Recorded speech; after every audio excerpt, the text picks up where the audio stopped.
Good evening, dear students of the program, dear professors, dear colleagues, dear friends, ladies and gentlemen. It is a great pleasure for me today to moderate the public lecture of Dr. Niki Tsironis. Dr. Niki Tsironis is a Byzantinist working at the Institute for Historical Research of National Hellenic Research Foundation.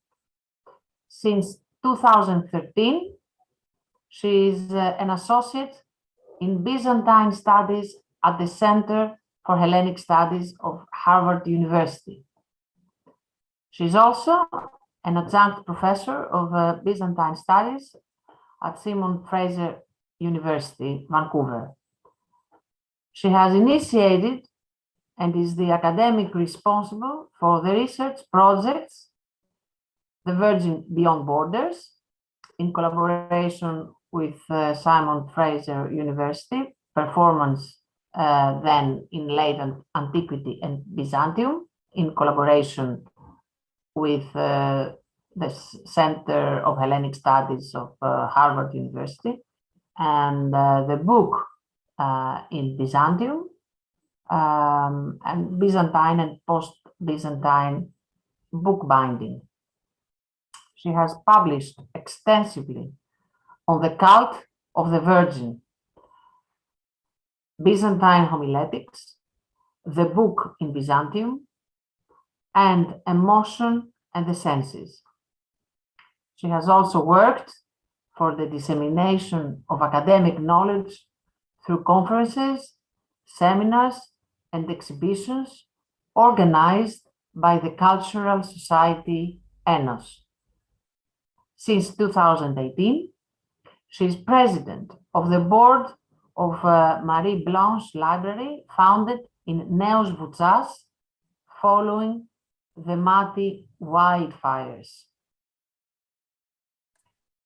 Dr. Niki Tsironis is going to talk today on a very interesting topic. I will say, first of all, a Greek term, Andrea Theotokos, Theotokos of Valour, in the work of George of Nikomedia, 9th century.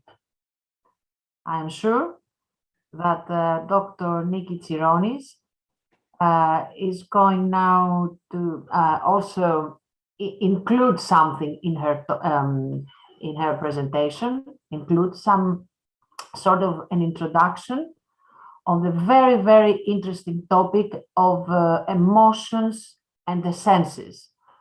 Actually, she's an expert exactly on that. So I would like to invite now Dr. Tsironis to start, and Dr. Tsironis, the floor is yours. Thank you so very much, Dr. Denia Kipriou. It's a great honor being part of this wonderful initiative of the Institute of the International Hellenic University and of the Masters in Orthodox Ecumenical Theology. Thank you for your wonderful introduction. I want to add one thing to the introduction, that for many years now, we have been working with ENOS Cultural Society on ecumenical dialogue, being an associate member, and actually the Athens Bureau of the Fellowship of St. Alban and St. Sergius, that is based in Oxford, and which has been pursuing ecumenical dialogue since the decade of the 50s. So it's wonderful seeing now this master's program coming to a flourish, and it is a great honor being part of this initiative that we owe to the efforts of Professor Petros Vassiliadis. So warm thanks to everybody who has made this lecture possible, despite the problems we had in our previous arranged meetings. My initial title was Emotion and the Senses, and today I would like to give a short introduction on this really very exciting project that has to do with emotion and the senses in Byzantium. And then move on to a paradigm, to a case study that is the Virgin of Valor. In between, I am going to present you some images, some representations of the Virgin and the way that her iconography has developed through the centuries of the Byzantine era. That highlight really the various approaches, the various aspects of the Virgin that were adopted during Byzantium. So starting with emotion and the senses, I would like to say that this is a topic, as very often it happens, both in Byzantine studies and in theology, inspired by modern research. Very often we see that present concerns of contemporary, of modern society, they give us an incentive to look back into history and theology, posing questions that preoccupy us in the present day. Emotion and the senses, I believe, that represent part of this approach. And it has been since the early years of the millennium, actually. It was first in the year 2006 that we have held a colloquium at the National Hellenic Research Foundation entitled The Emotion and the Senses in Byzantine Tradition. At the time, it is interesting to say for all the students who are following us today that even the topic of our colloquium was challenged by colleagues saying that, oh, well, you know, actually emotion is a word that is hardly ever used by Byzantine homilists, by Byzantine writers. And it is true that you hardly ever have straightforward references to emotions or the senses in Byzantine literature. However, both emotion and the senses are employed in Byzantine literature within specific contexts that allow us to gain an understanding in the concerns of each specific period. So starting with an overview, we could first mark the landmark of the Syriac hymnography that brings into Byzantine literature a very distinct emotional tone. We have wonderful homilists whose work has been preserved either in their original language or translated into Greek from the Syrian, Jacob of Sarug, and of course Romanos the Melode, who really present a unicum in this corpus of literature of the early Byzantine period. And there we see a departure from a more rigid, let's use this term, way of expression of doctrinal assumptions, doctrinal formulations.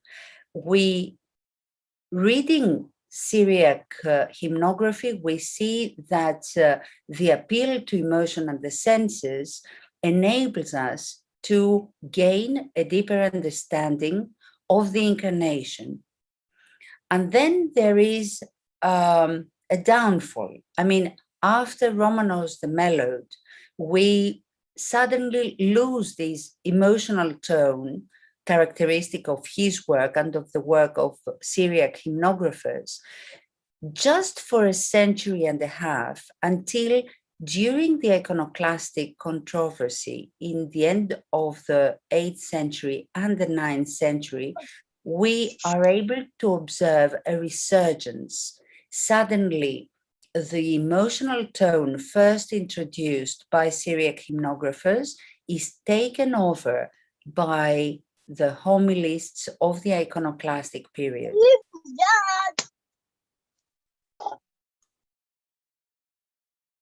And there, I believe that this distinct tone of homilies and hymns comes to shed light into an aspect of the controversy over the legitimacy of matter, over the legitimacy of icons, that is of great interest because it shows that actually matter, emotion, and the senses, they have a sort of common denominator.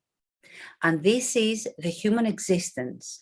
This is the part of humanity as assumed by the Lord during his incarnation, that is actually reaffirmed through the veneration of icons, but also the relics of the saints. It is not by accident that during the 8th and 9th centuries, we see that the great majority of the surviving works of the period, they are dedicated not quite to the veneration of icons, as one would have expected, but actually to the Mother of God. And these hard facts lead us to the question, why did the iconophile authors pick up the topic of the Mother of God in order to defend the cause of the veneration of images? To my understanding, that has been accepted by our colleagues, it looks as if it was the Mother of God that, in the best possible way, acted as a defender of matter and the possibility of its sanctification. And if we think about it, this is actually the basic presupposition that enables us to venerate the divine through the matter, through the icon, actually. So this was the main thought that I had and I wanted to share with our students when I proposed the title Emotion and the Senses. There is much more that can be said on the topic, and I will be very happy to share the notes that I have prepared for the master course on Orthodox Ecumenical Theology on emotion and the senses.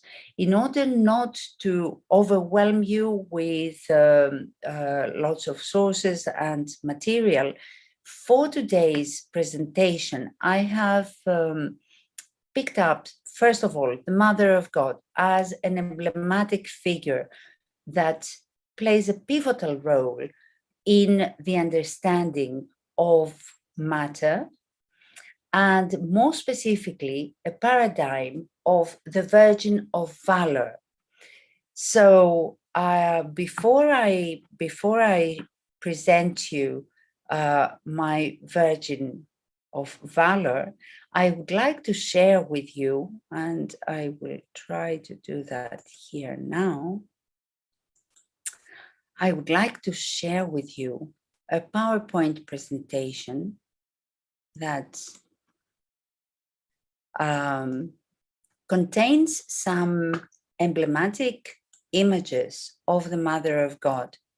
I'm sorry that captions are in Greek, but in any case, it doesn't matter because I'm going to explain what each image represents and why it is included in this PowerPoint presentation. This is one of the first, if not the first, representation of the Virgin Mary holding the infant Christ in her arms and actually breastfeeding him. It comes from the catacomb of Priscilla in Rome. It is dated in the 2nd century, and it is really interesting because somehow it makes a link between the archetypical image of the breastfeeding mother in the Eastern Mediterranean and the way that this has been projected to the Virgin Mary. Here we also see a fresco which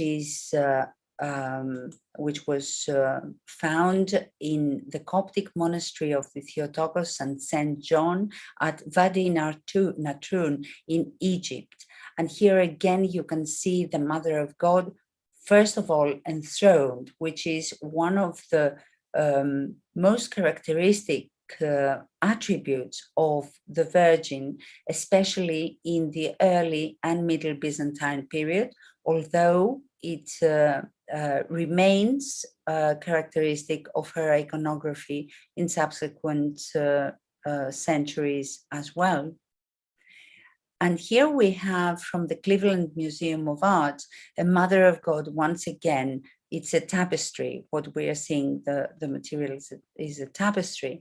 And the Mother of God is holding the infant Christ, and she's flanked by 2 angels. We see that the Mother of God has a rather hieratic position, and it is interesting to note the affinities with the very well-known and caustic icon of Sinai in the 6th century, where once again the Mother of God is represented, depicted, enthroned, holding the infant Christ. Another very early example of the Virgin holding the infant Christ comes from the 6th century, is dated in the 6th century, and it is now kept in Ukraine in the Chanenko Museum. And of course, the early and middle Byzantine period has many examples of ivory icons of the Virgin, again in a hieratic position, holding the infant Christ. Here, below the main scene that shows the Virgin with Christ, we have a representation of the Nativity. And it is interesting to note how this imagery is rather void of emotion and senses. Here we have another example of an ivory representation from the 9th century with Theodosius II and the Augusta Pulcheria, who was one of the main patrons of the Mother of God, and actually someone who during the early Byzantine period identified herself with the Mother of God, and somehow we could say that she drew authority from the Mother of God, from the figure of the Virgin. And of course, somewhere here we come across an extremely interesting phase of the development of Marian cult that has to do with her as defender of the imperial city.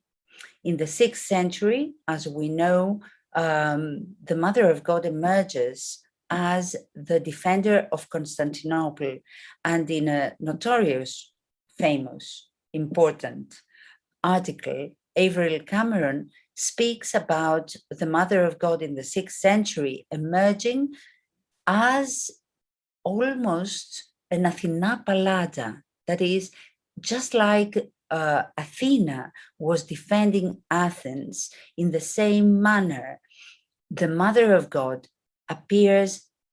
emerges as the protectress of Constantinople. And of course, this is an attribute that remains until the very end. In the first illustrious mosaics of Santa Apollinare Nuovo, like the one that I show you here in Ravenna in Italy, once again, the Virgin Mary is represented sitting on a throne, holding the infant Christ and being flanked by angels.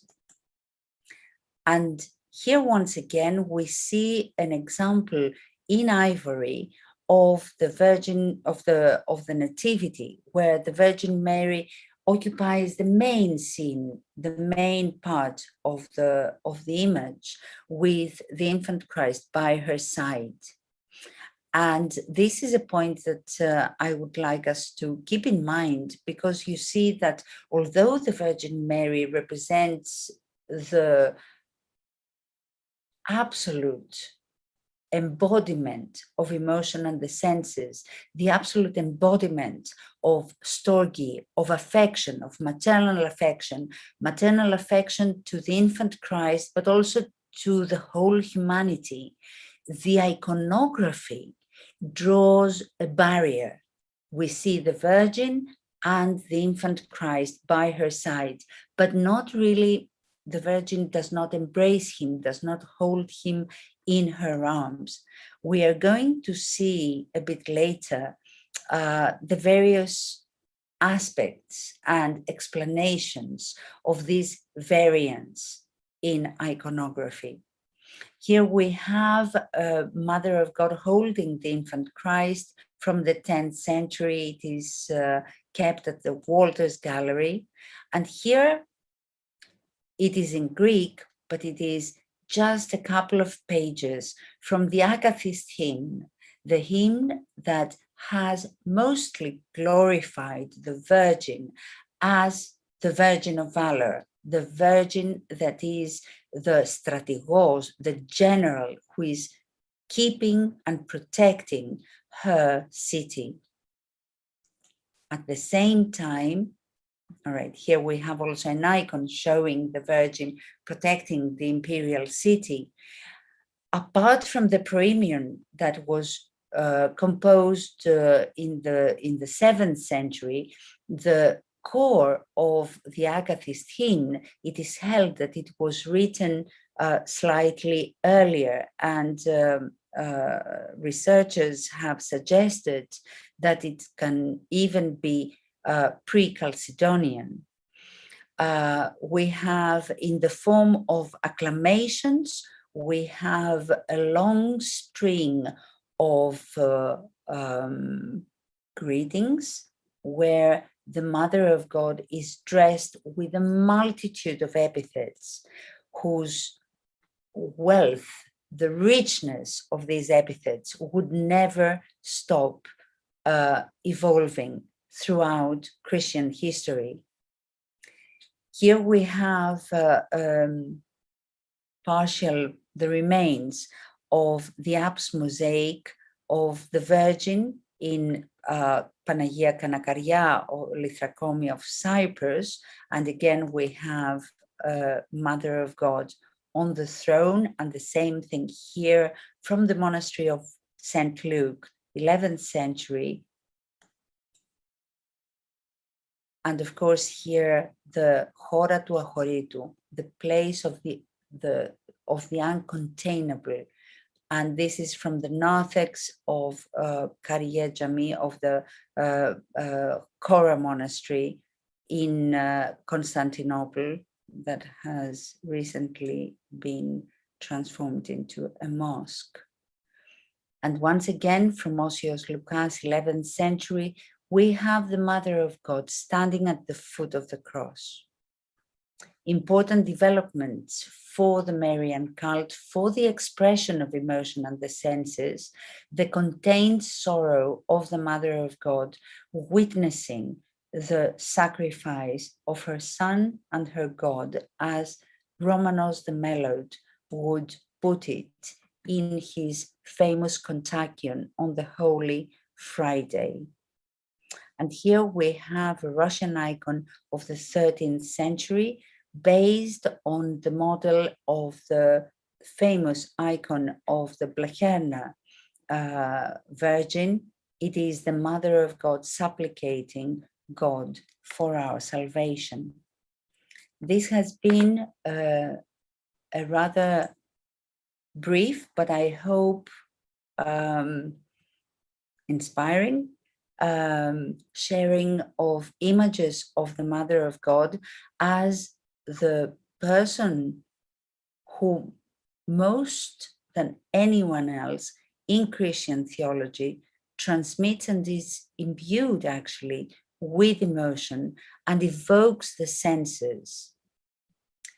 I would now like to share with you some thoughts about the Virgin of Valor, and especially the Virgin of Valor in the work of George of Nikomedia, the 9th century homilist of George of Nikomedia, who is the, not allegedly, because nowadays we are pretty sure, I mean, as far as research is concerned, we are pretty sure that George of Nikomedia has been the first author of the Marian Lament that is today sung at the Vespers of, well, actually at the Matins of Holy Saturday, sung in the Vespers and in the procession of the Epitaphios on Holy Friday.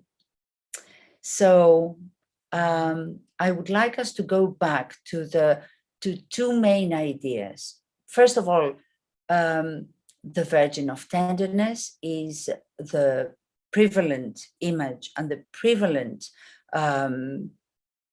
character of the Mother of God. And Valour seems somehow, or at least it seemed to be, somehow contradictory to the tenderness, to the kindness of the Mother of God. So I would like to invite you that we explore together some aspects of valor and obedience with reference to the Mother of God and of course with reference to the work of George of Nikomedia. Valor represents one of the qualities really inextricably linked to masculinity. In the male-dominated landscape of antiquity and the Middle Ages, physical and moral strength epitomized the quality necessary for a person to excel and become the leader of a city, an army, or an empire. Masculine valor played a role in the ascent to the imperial throne and secured warriors the victory at the battlefield. Leadership studies nowadays, especially in the States, occupy an important place in curricula of, I don't know, highbrow universities that breed the new generation of leaders. Valor, however, today is not necessarily part of the skills required for leadership. It is mostly linked to ideals of another era with much more strict ethical prerequisites and certainly more rigidly defined gender roles. And gender is one of the questions that we will try to somehow address. In recent years, we have witnessed a remarkable opening to contemporary issues that are not new, but which have only now come to preoccupy our society and the church. We have heard and read in recent years some of the thoughts of important Orthodox theologians regarding the place of gender in our understanding of the world in Christian anthropology. As I said before, the Virgin of Valor sounds almost like a contradiction in terms if we take into consideration the way in which Mary has been equated to the model of femininity as depicted in her various iconographic types with her female, quote unquote, qualities of obedience and compassion. This feminine aspect has been rather overemphasized in various cultural and religious contexts, sometimes leading to a false representation of Mary as the femme par excellence, the absolute model of femininity, in a scheme that looks as if it partly reflects and partly dictates social rules and settings of pre-modern societies. Researching the sources, however, one is faced with intricate aspects of valor, irrespective of gender, as it is applied both to men and women.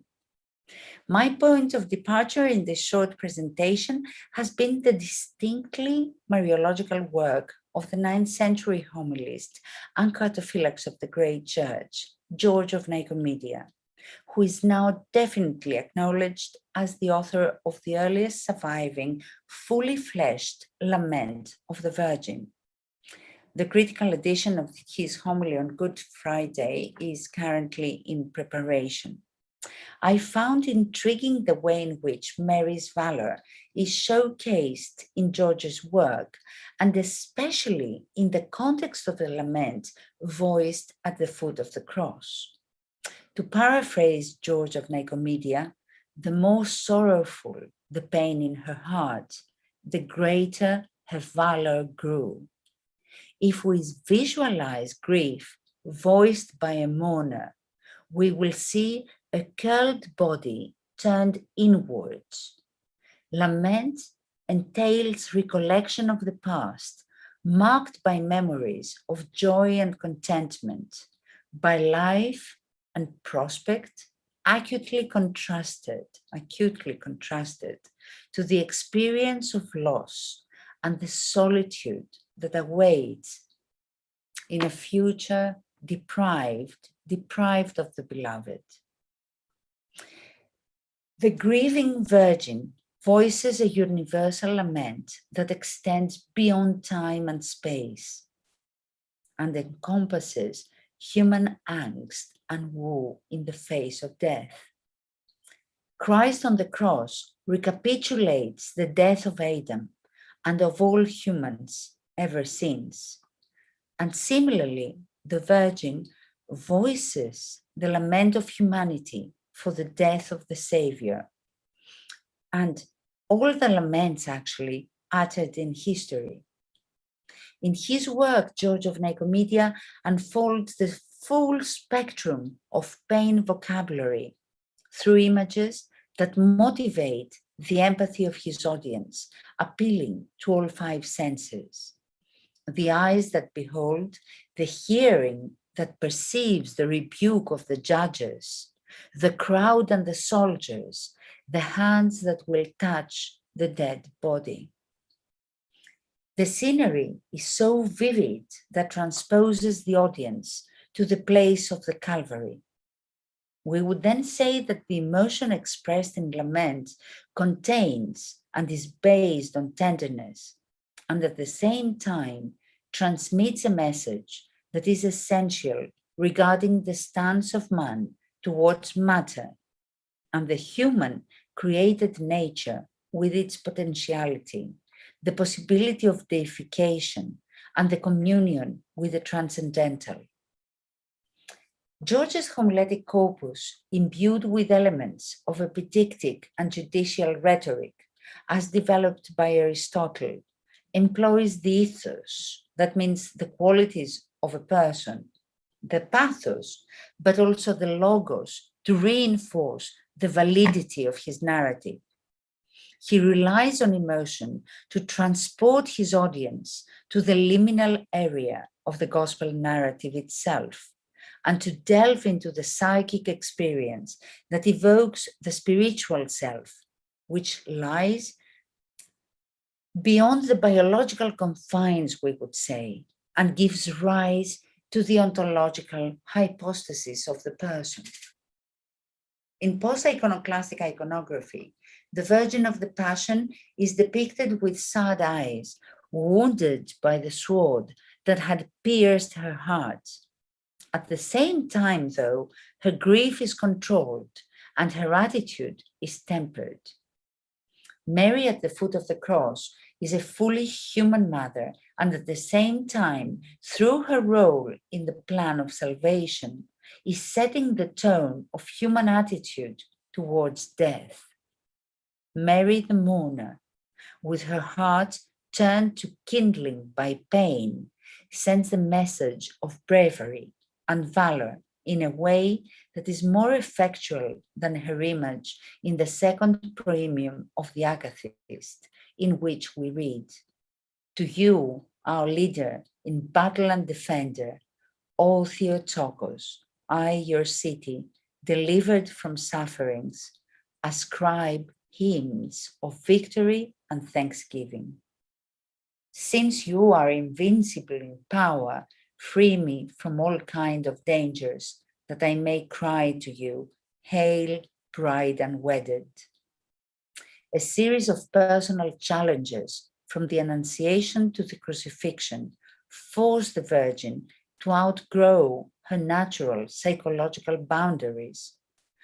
As a result, George's Virgin of Valor is of greater interest than the praised Virgin of the Akathist, in that Valour, in the context of the lament, is much more demanding than the bravery in the threatened city's salvation.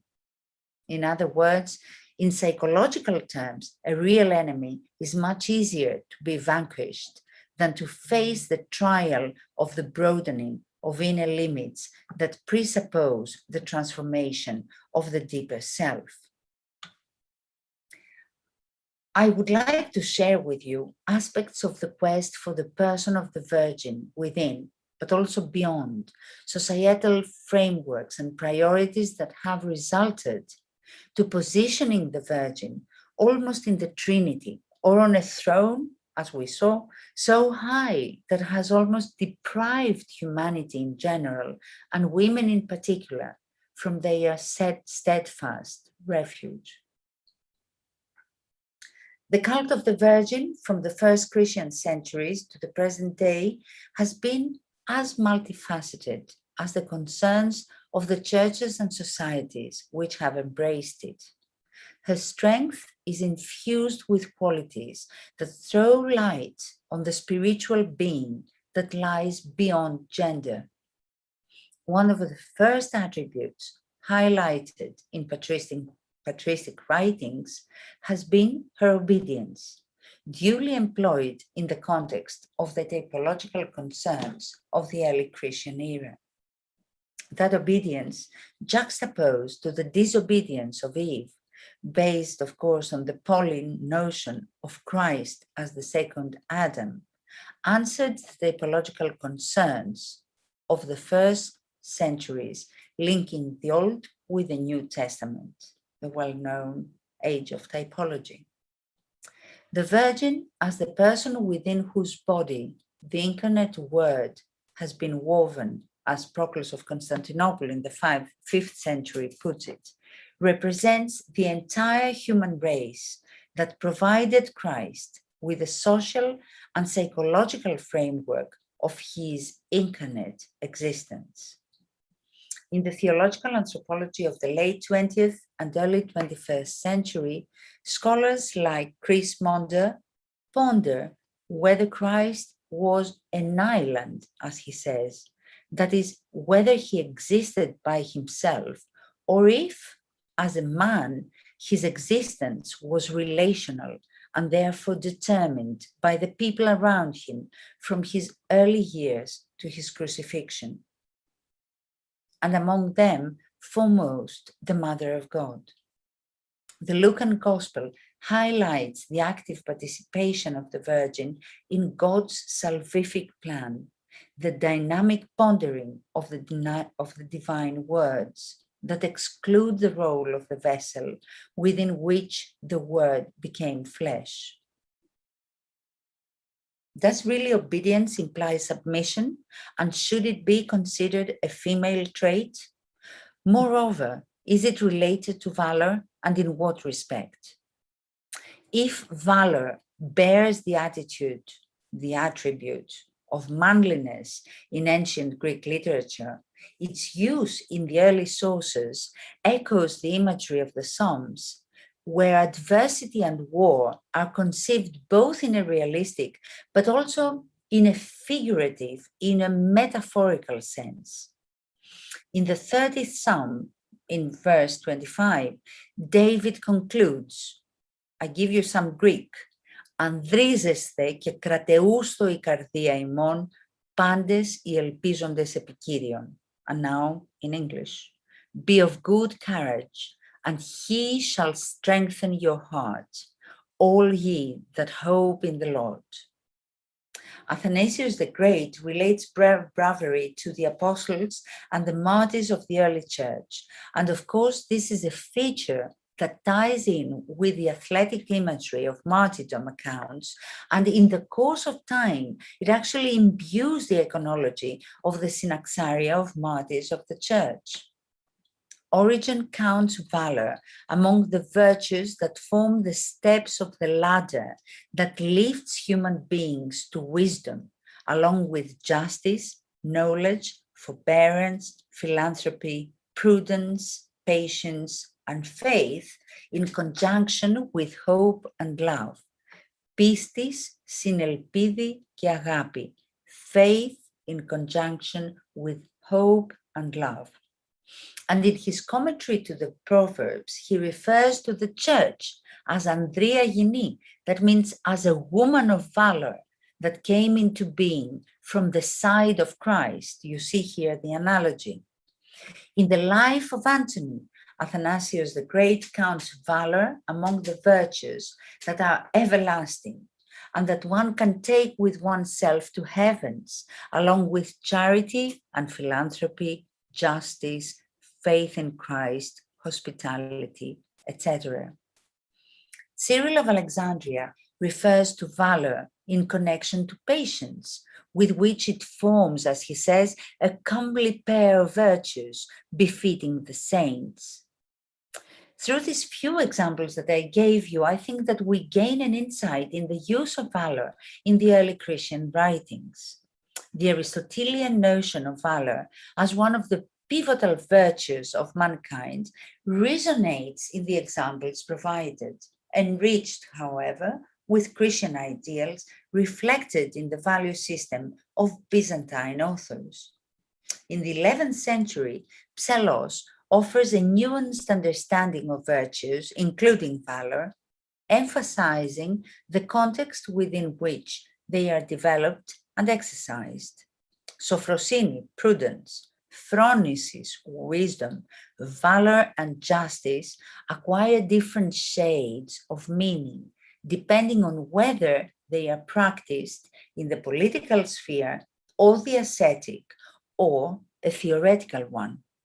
In the sphere of politics, according to Psellos, the goal is modesty. In the ascetic, the apatheia, impassivity, and in the theoretical, in the theological sense, that is, the deification.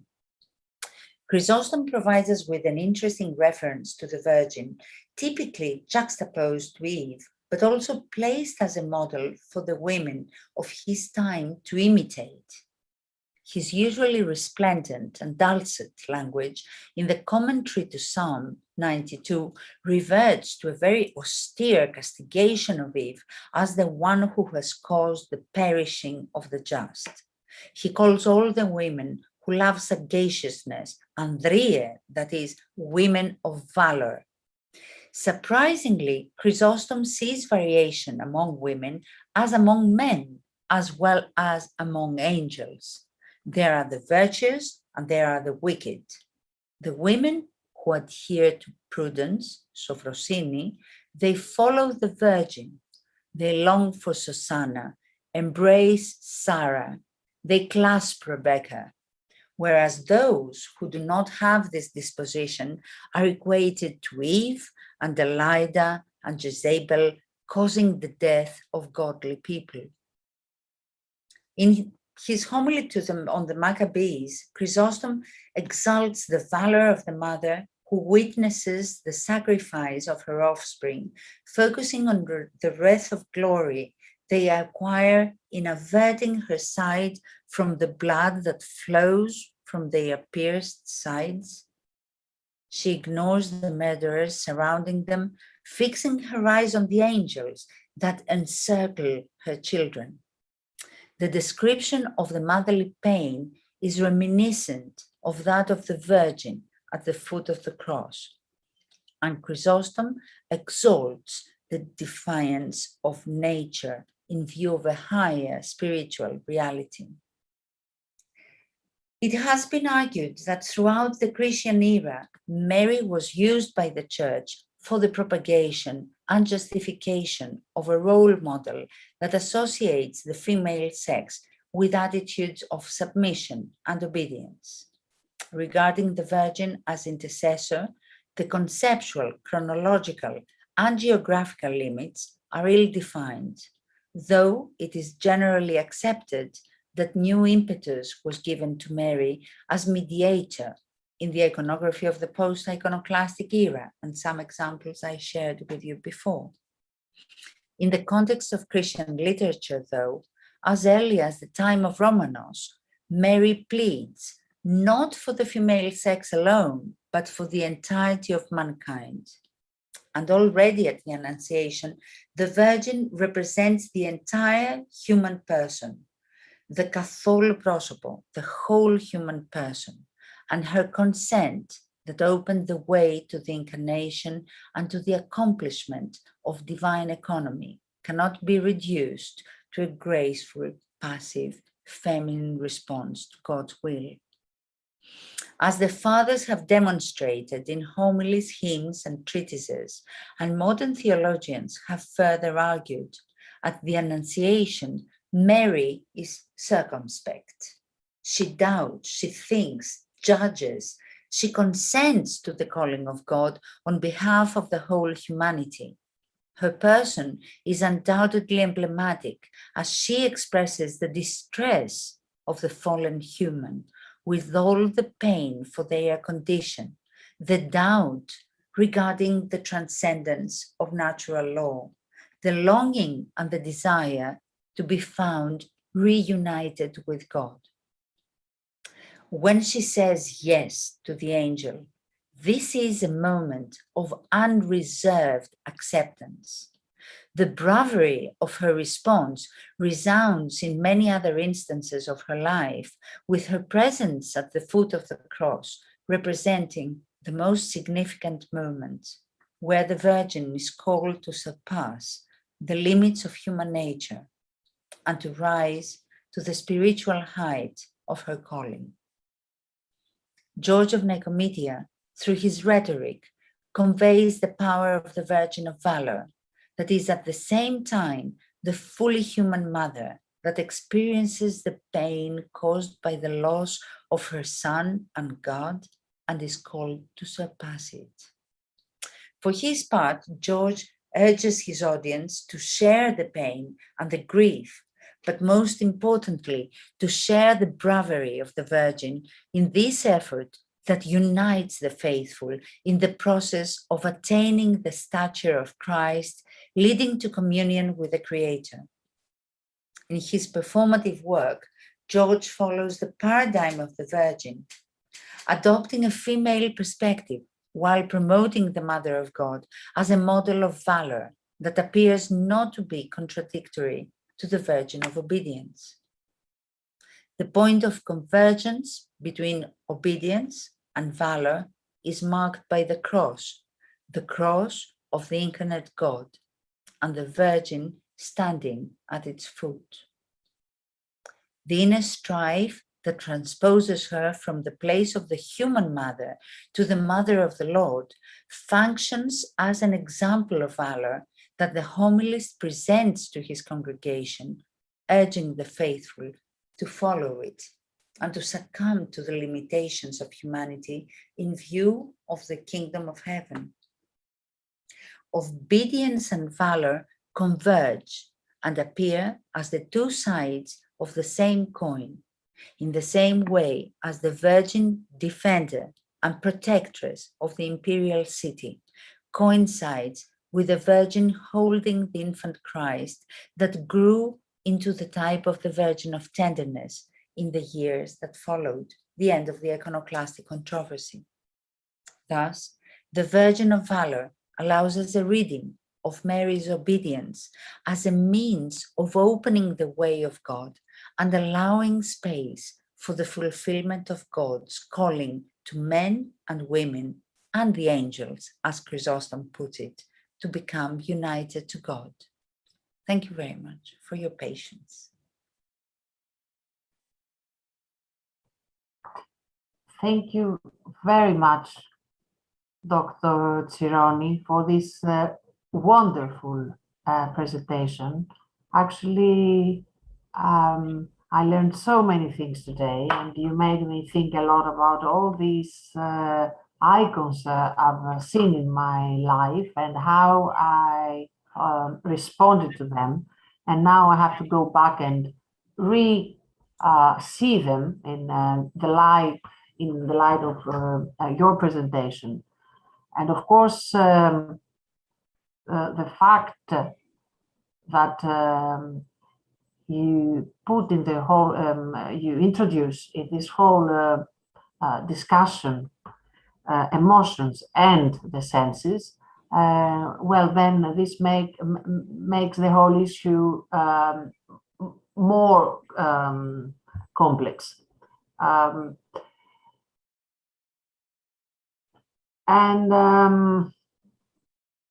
then in your talk, there was also a very important theological discussion. And this is also, what do icons tell us about the human person? Basically, what do we learn from icons? And the theology of the icons, not the theology of the icons, not whether we should have icons, but what they tell us, how icons theologize, and how do we theologize in the light of the icons and with the help of the icons. Finally, I found very interesting, and I could I sympathize and with what I think you were trying to do towards the end of this presentation, and basically to say something about gender roles, basically, and what's happening with the stereotypical roles adopted by Virgin Mary. What happens with her, and what happens with the image of the Virgin, first of all in New Testament, then in iconography, and of course, when I say iconography, in different eras. We don't have same icons. They don't. I assume that they stress that we have changes in what's happening. And in your talk, you made things even more difficult for us. More complicated. Gave food for thought. You mentioned something about Virgin Mary and the Virgin Mary place in the Trinity. Huge story. Another public lecture on that. But you mentioned that. You didn't say much, and you did not show us a picture of that and what's happening with the enthronement of, have I understood it right, the enthronement of Virgin. And I don't know if in the Orthodox Church we have Orthodox icons that imply that Virgin Mary has a place in the Trinity, or whether these icons are more can be found within the Roman Catholic tradition. Yeah. So far I have not asked a question, but you have said issue. I've said various things. I made the few comments, basically in order to ask you whether you would like to pick up on something of what I said, if you would like to elaborate on something. I don't know. Absolutely, absolutely. First of all, thank you very much because you know, the issues that you said give me the opportunity to touch upon some of the aspects of this talk. That in any case, it is far too wide, but it is worth saying to start with that the study of the Virgin Mary is a rather new topic. I mean, as far as Byzantine studies are concerned, I can share with you that in the late 90s, when I started my PhD on the Lament of the Virgin Mary, I had a bibliography that was something like half a page. And that was it. And it was the article of Averill Cameron, another article by Oli Calavrezou in Dumbarton Oaks papers, entitled When the Virgin Mary Became Miter Theou.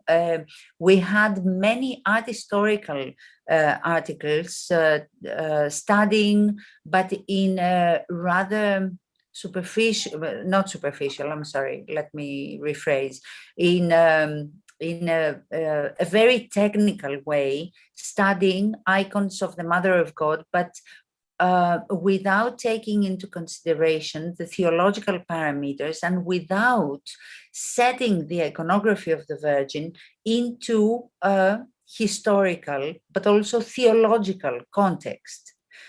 It has been fascinating that since the late 90s to the present day, we were fortunate to witness exhibitions on the Mother of God, like the famous exhibition curated by Maria Vasilaki at the Benaki Museum, that was accompanied by a big volume with interesting papers by Cyril Mango and Professor Savas Avouridis and many, many others.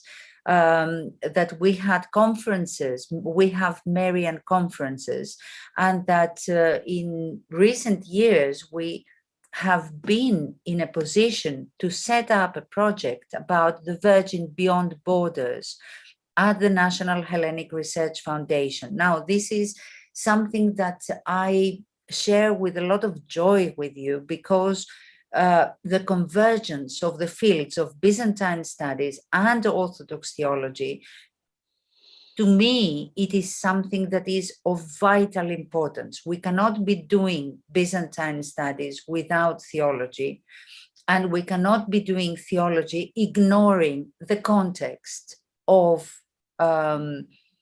history, of the historical time. So I believe that these research teams where theologians meet and work with Byzantinists and art historians are of extreme importance, and I would very much wish, and we are making an effort to pursue that further, that we see the cult of the Virgin even beyond Byzantium at the time of Ottoman occupation in specific geographical areas like the Ionian Islands, Crete, the mainland of Greece, plenty of places of importance, Cyclades, the Aegean, Cyprus, what can I say? And then the entire world, wherever an Orthodox community exists, there is an icon of the Mother of God that has accompanied people in their trip, in their history, in their everyday life, but also in the dogmatic, in the doctrinal quest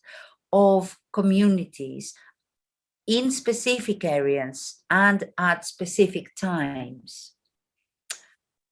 So I don't want to take up lots of time, but I think that the study of Mary and her relationship with emotion and the senses in Byzantium, but also with rites and rituals that are perennial and that pertain the life of people, at least in the Eastern Mediterranean, let's put it this way, and in the Greek lands, but also in the Balkans and Russia, is of so great importance and can enable us to gain an insight in this very interesting meeting of theology and history. And that was my first point. I feel Thank you very much. Thank you very much. Now I have more questions, but never mind. I think I might come back later. I don't know if Professor I would like to say make a comment, but first of all, I would like to express my sincere gratitude to Niki, Dr. Tsironis, for fulfilling one of the most important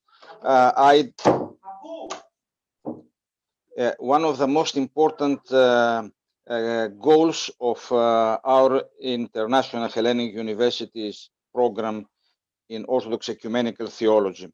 And this is how to interpret the real richness of our tradition in modern and I would say new understanding and new terms.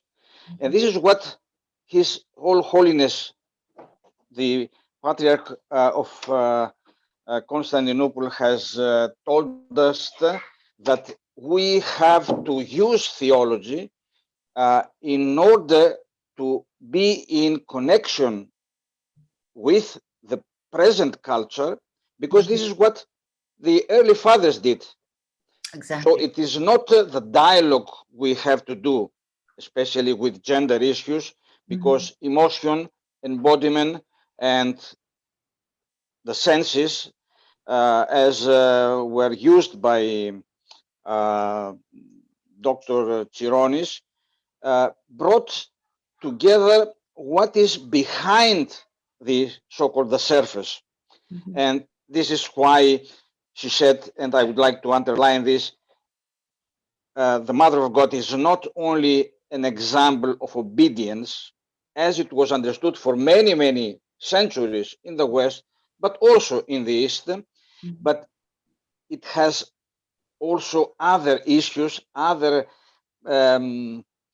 characteristics that can be related to the present needs. And I would like this kind of, as also as Denia previously and all the other colleagues have done, I would like to continue this kind of bridging the gap of the civilization and bring the richness of our tradition, of the Christian tradition in general, in an ecumenical perspective, to the present day needs and questions and challenges. And thank you very much again. Thank you very much. It is an honor having such a comment from you, Professor Vassiliadis. And indeed, I believe that you have touched on the most important part of this approach to the topic. And this is how we can relate doctrinal issues, how we can bring together, how we can relate to the Mother of God, as people have done since the early Christian centuries, in order to gain a deeper understanding of our faith based on our life, not as a fossil, but as a living faith.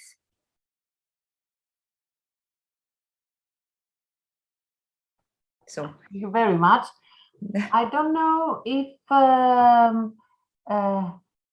anyone from the students would like to ask something or respond. If you would like to respond, you don't have. Yes, sorry, Dr. Tsironi. Yes.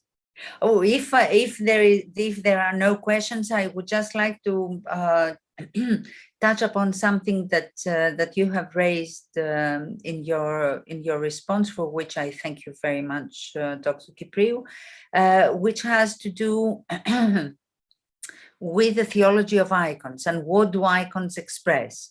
So I think that it was a very, very interesting way to respond to my paper. And I would just like, for the sake of our students as well, I would just like to underline that iconography expresses, it catches l'air du temps, right? It somehow through the iconography we can have the repercussion of what is essential in a society, but at the same time in the church.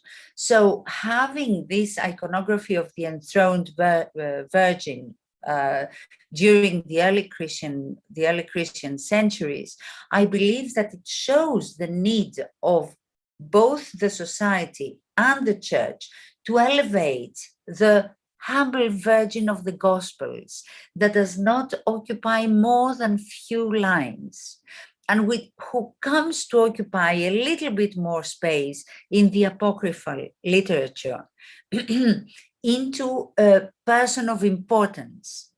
And from there on and thereof, we set into this opening of the dialogue with the Virgin, in this reflection. And I believe that this reflection of humanity in the person of the Virgin in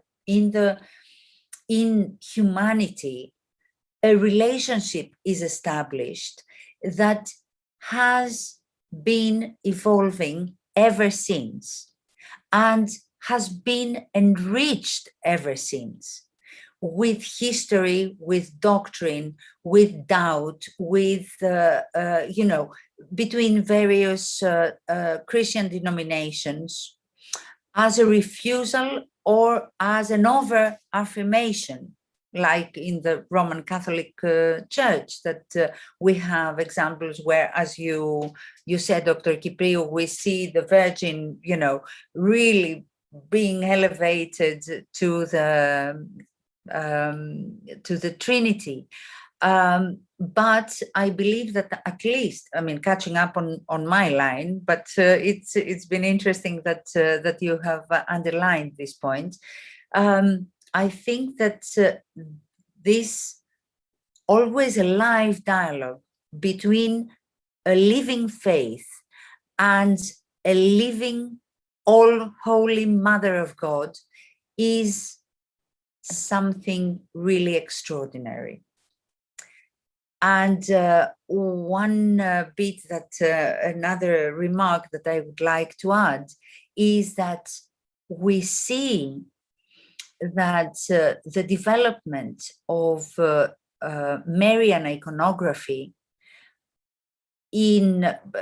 starting from the early Christian centuries to the post-iconoclastic period, encompasses very interesting and sensitive parts of human existence. And the lament plays a very important role in this representation, in these depictions of the Mother of God. Thank you.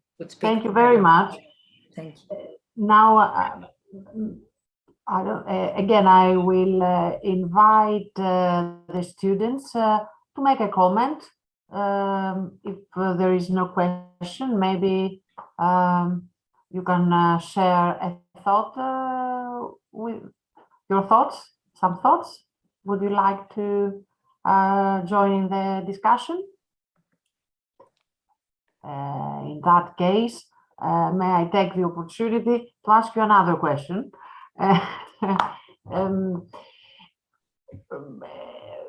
Regarding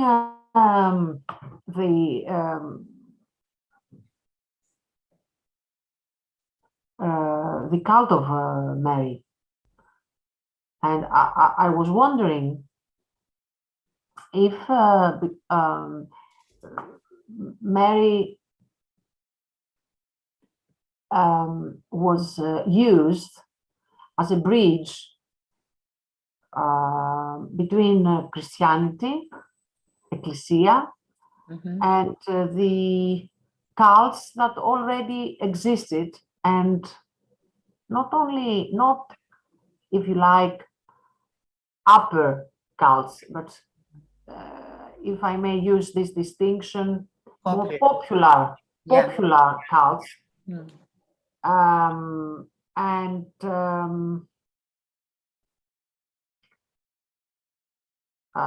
rituals that would involve the body and emotions, obviously, and these cults would have an element, I would say, a Dionysiac, more of Dionysus, more. Well, I think that you're touching more that would involve joy a lot, and joy comes also with sorrow. Joy and sorrow, Idoni and Odini, these two come together in certain. I think you've understood what I'm trying to say. So you already you know what I'm trying to ask you. Okay. I know, and thank you very much. I don't know if we can see the reflection of Idoni and Odini in the person of the Mother of God, but definitely there is a continuity. There is a line of continuity between the goddesses of the Eastern Mediterranean. And here I want to make clear, I do not adopt a syncretistic point of view. I'm not trying to say that everything is the same, but on the other hand, I truly adhere to the view of archetypes as expressed by Carl Gustav Jung, that there are essential feelings, human feelings, that find various forms to be expressed, and there is an affinity between these forms of expression throughout historical periods. So obviously, I mean, trying to gather material, I want to tell you something about this project that we have at the Idrima, at the National Hellenic Research Foundation, in collaboration with the Center for Hellenic Studies of Simon Fraser University. We are working on the Virgin Beyond Borders. One part of the project has to do with local cults, and I have been working on it, gathering material, and I came across virgins, like in Cephalonia, for example, where we find the Virgin of the Snakes. Now, these snakes are, they are not dangerous, and they appear, according to the people of the island, they appear every August around the feast of the Dormition of the Mother of God. And of course, the first thing that sprang to my mind was the association of the cult of snakes and how it has been, and of course, the juxtaposition between Eve and the snake and the Mother of God, obedience and disobedience, Mary as second Eve, and how, you know, the reversal of the evil through the Virgin Mary. So we see that essential theological views, they are incorporated into rites and rituals. And they do not simply pass from a generation to the next, they alter. But definitely, I believe that if we look, we are going to find a line of fine continuities, of delicate affinities, and of course, differentiations. But we are humans. We are humans, and our main concerns are being expressed, and the sacred is beyond, I think, the narrow borders and precepts of any religious scheme. And of course, the Mother of God, with her wide open arms, embraces tradition, embraces history, embraces people and time. Thank you very much. Thank you. Oh, hello. Thank you, Eleni Vafia. So, Hello, from me too. Thanks for the great lecture, Dr. Tironis. I would like to ask something. So we see Virgin Mary as a tender mother. Who feel the pain, so we see a humanity. So through this, we see the humanity. And we see in Virgin Mary also as a brave mother, which is a valor that a man has as a brave, a warrior, and as if I remember well, you said it's in some sentence. So, and who keep the balance of the temper, and she shows the braveness, her braveness. Mm-hmm. So, with these facts, seeing all this, can we say that women in church can depicted all this with depicting all these virtues can have a great role in church too, as mother, as Virgin Mary, as mother, as a brave woman, and. Mm-hmm. I think it's a very interesting topic you are touching upon, the relationship between the Virgin Mary and the role of women in the church. And thank you very much, Mrs. Vafia. I want to bring to your attention two case studies, because what I presented today is one of my very recent research on a case study, the case study of Valour. Previously, I have worked on the feeling of affection, the feeling of storgi. And to my surprise, I have found out that both Valour and the feeling of affection, storgi, in the biblical tradition, but also in Christian literature, appears to be mainly a manly attribute. In the Bible and in early Christian literature and in ancient Greek philosophy, storgi is shown by the father, not by the mother. To my understanding, it was going without saying that, of course, the mother of God, the mother of tenderness, and, she represents the archetypical, big embrace, the mother. But no, that's not quite the case. And this is a proof of concept. This is an argument that can be used for Christianity and for Orthodoxy more particularly, as a revolutionary, but deeply ontologically revolutionary, I'm not speaking about Che Guevara, ontologically revolutionary way of understanding the human being, of understanding earth and heaven, of understanding the human and God, right? So I think that it is very interesting. If we look, I believe that it is societies who have tried to limit the role of women here and there. In Byzantium and post-Byzantium, and until very recently, we know how history went. But if we look into the true theology, we will see that there are no barriers there, quite the contrary. The Mother of God, it does not represent women. She represents the entire human nature, just like when Christ sacrificed, when he died on the cross, he did not die as a man, he died as a human. And he did not save man, he saved men and women alike. At least this is what our sources tell us, and this is the challenging freedom that Christianity is asking us to respond to, beyond our set ideas and limitations, I would say. So thank you very much for this question. And thank you very, very much, Dr. Tsironis. Thank you. Thank you. Thank you. Would anybody else like to add something or ask something else?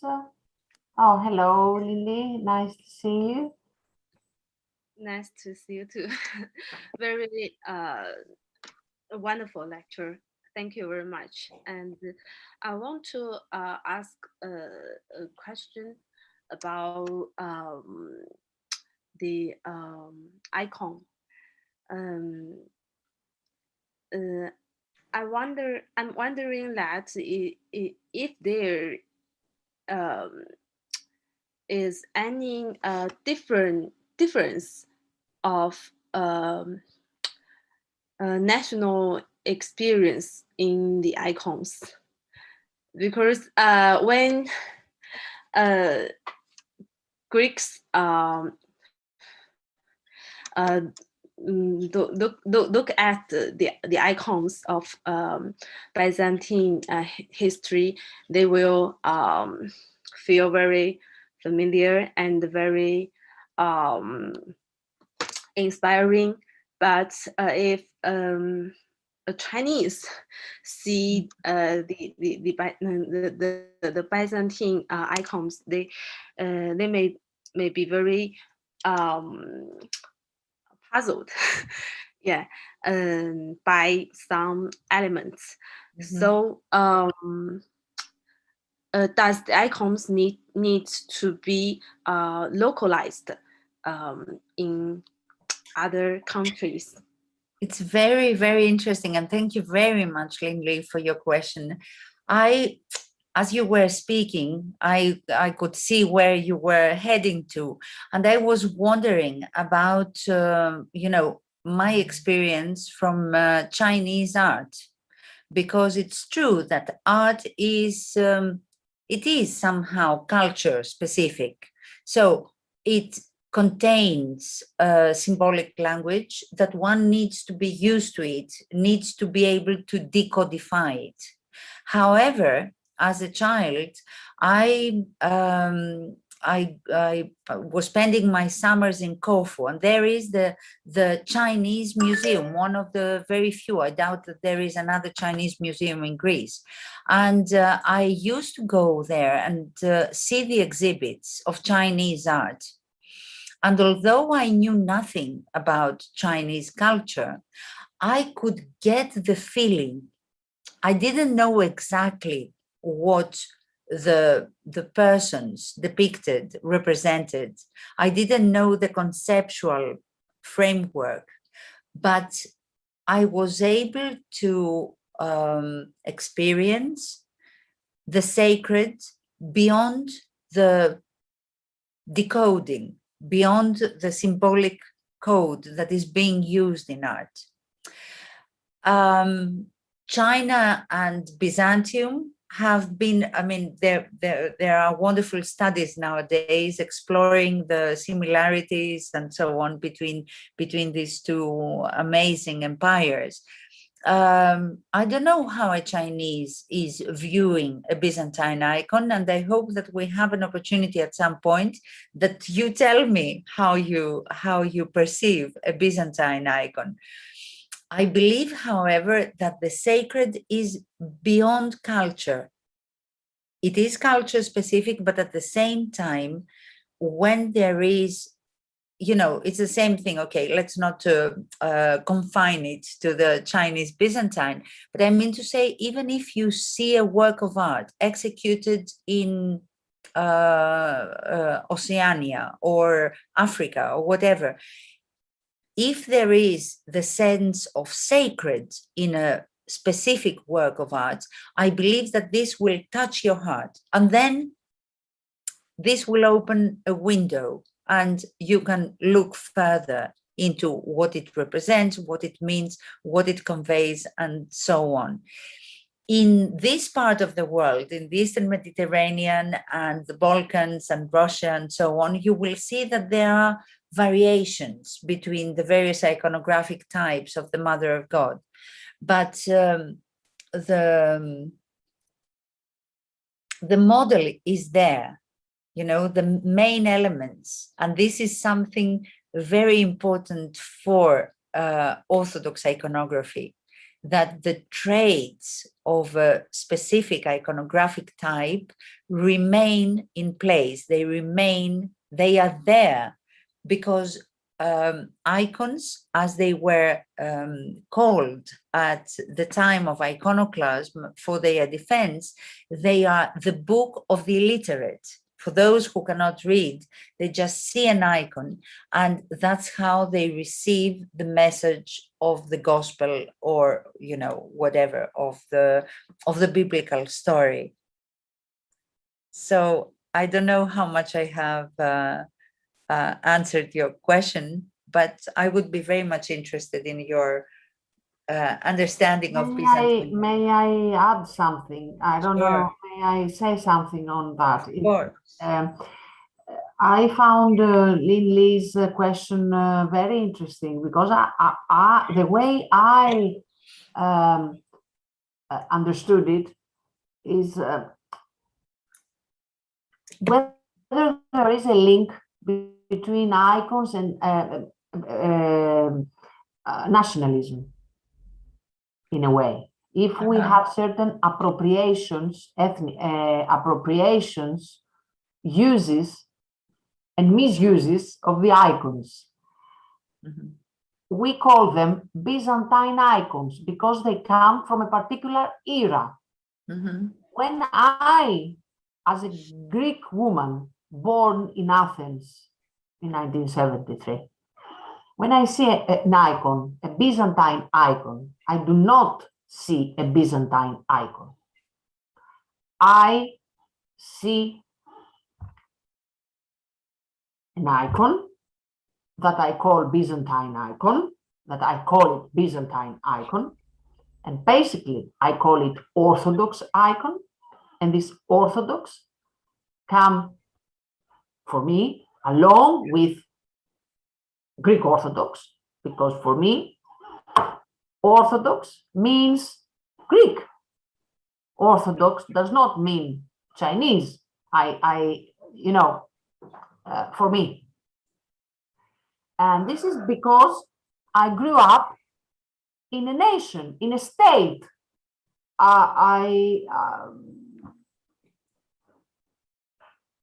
So I don't know whether we can have icons that are beyond beyond nations, if you like. They say we claim that icons are beyond nations, but I'm not so sure that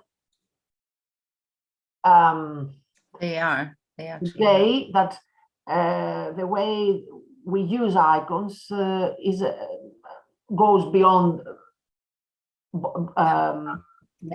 our nation free, if you like.